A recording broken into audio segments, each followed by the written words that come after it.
ইনকিলাব মঞ্চ দুপুর 2টা থেকে যে অবরোধ কর্মসূচি চালিয়েছে পুরো 8 বিভাগে, রাত 10টায় আপনাদের সকলকে অবরোধ কর্মসূচি আজকের মতো প্রত্যাহার করবার অনুরোধ জানাচ্ছি। আগামীকাল দুপুর 2টায় বাংলাদেশে যত বিশ্ববিদ্যালয় রয়েছে,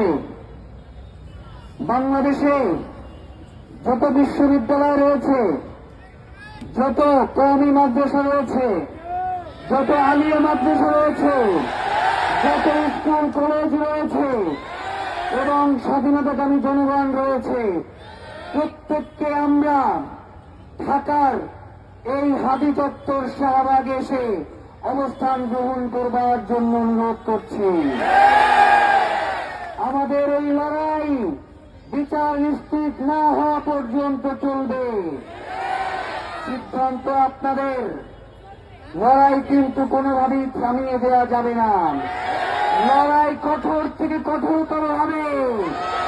প্রিয় ভাইয়েরা, আজকে 10টায় আমাদের মা বোনরা চলে যাওয়ার পরে এরপরে আপনারা বাসায় যাবেন, তার আগে কেউ বাসায় যাবেন না।